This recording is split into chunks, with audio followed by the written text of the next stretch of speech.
A'udzu billahi minasyaitonir rajim. Bismillahirrahmanirrahim. Alhamdulillahilladzi zayyana adhanal mubtadi'ina bil mithal.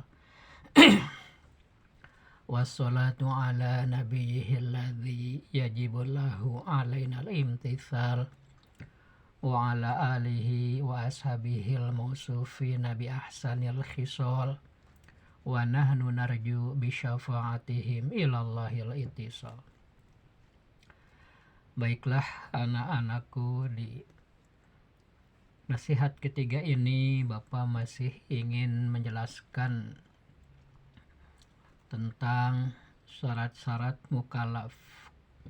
2 hari yang lalu sudah dijelaskan bahwa seseorang itu dikatakan sudah mukallaf ketika memenuhi 4 kriteria atau memiliki 4 sifat utama, yaitu pertama sihatul aqli, sehat akalnya.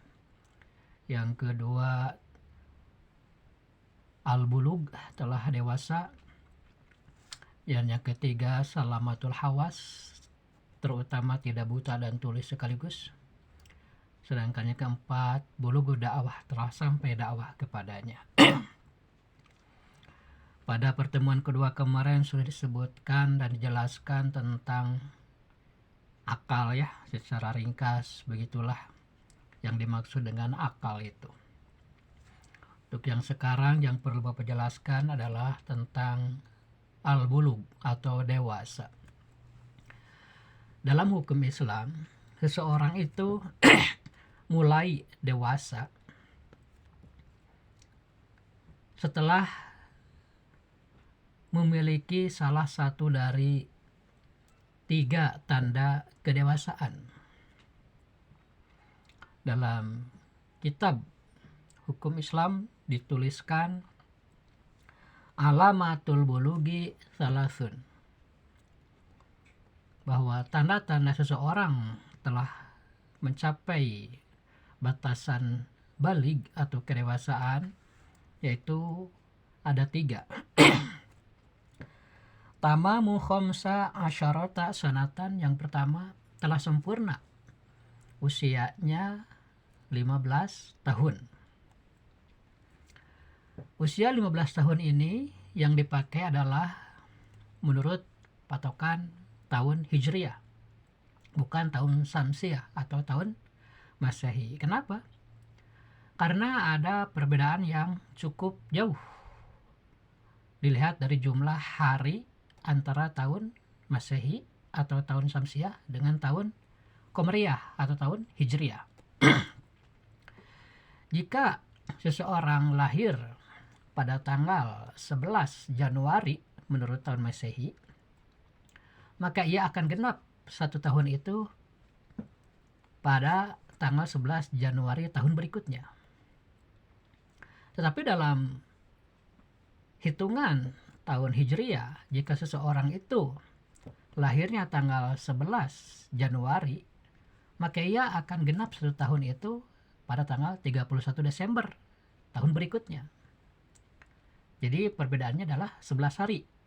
Lebih banyak tahun Masehi atau tahun Syamsiah dibandingkan dengan tahun Qamariyah atau tahun Hijriah. Jadi yang pertama, tanda seseorang telah mencapai usia balig itu dengan usia, yaitu usianya 15 tahun menurut ukuran tahun Hijriyah. Sekali lagi, misalnya seseorang dilahirkan tanggal 11 Januari, maka menurut tahun Masehi usia pas 1 tahunnya itu adalah tanggal 11 Januari tahun berikutnya, sedangkan menurut tahun Qamariyah adalah tanggal 31 Desember tahun berikutnya. Itu yang pertama. Yang kedua, wal ihtilamu, bermimpi jima atau bermimpi bersetubuh.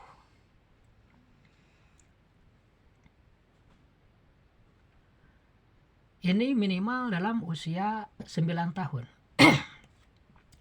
Jadi Jika seseorang mencapai usia balignya itu tidak dengan usia 15 tahun seperti yang pertama tadi disebutkan, bisa juga dengan tanda yang kedua, yaitu ihtilam, telah bermimpi jima, bermimpi bersetubuh.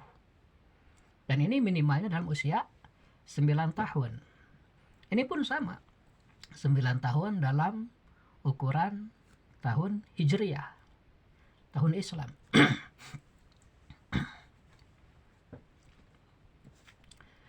Nah, bermimpi jima ini adalah tanda seseorang sudah mulai balig.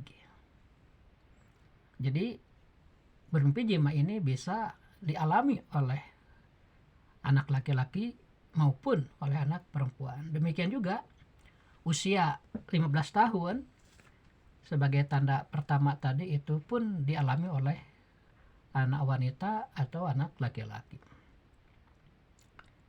Jadi tanda seseorang telah mencapai usia dewasa atau usia balig yaitu pertama dengan sempurnanya usia 15 tahun, baik laki-laki maupun perempuan. Yang kedua adalah ihtilam, bermimpi jima, bermimpi bersetubuh, baik laki-laki maupun perempuan. Dan ini minimalnya terjadi pada usia 9 tahun sesuai dengan tahun Hijriyah. Jadi bisa saja ihtilam ini menimpa seseorang itu pada usia 9 atau 10, 11, 12, 13, 14 atau bahkan sampai 15 misalnya tidak mimpi juga, maka tentu usia lah 15 tahun itulah yang menjadi patokannya. Kemudian yang ketiga, wal haidu bil unsa. Tanda seseorang telah baligh itu yang ketiga adalah telah keluar darah haid.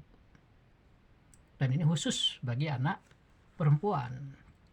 Ini sama dengan ihtilam ya, itu minimal dalam usia 9 tahun menurut ukuran tahun Hijriyah. Jadi haid ini bisa saja secepatnya terjadi pada usia 9 tahun atau bisa juga pada usia 10 tahun, 11, 12, 13, 14. Jika tidak haid juga berarti dengan usia 15 tahun ia telah menjadi dewasa atau baligh. Demikianlah untuk pertemuan ketiga ini, semoga bisa engkau pahami ya pentingnya ilmu-ilmu Islam itu, karena ajaran Islam itu banyak. Kalau seseorang tidak mau mempelajari hukum Islam sedikit demi sedikit, lalu bagaimana ia akan tahu yang banyak itu? Dan karena tidak tahu tentu ia tidak akan bisa beramal. Jika dipaksakan juga beramal, maka ia tentu akan melihat orang lain. Masih mending jika dia berguru, kalau tidak tentu amalnya akan ditolak. Karena ulama telah bersepakat, wa kullu man bi ghairi ilmin ya'malu a'maluhu mardudatun la tuqbal. Setiap orang yang beribadah tidak dengan ilmunya, maka ibadahnya akan langsung ditolak, tidak akan diterima. Na'udzubillahi min dzalik. Akhirul kalam, assalamualaikum warahmatullahi wabarakatuh.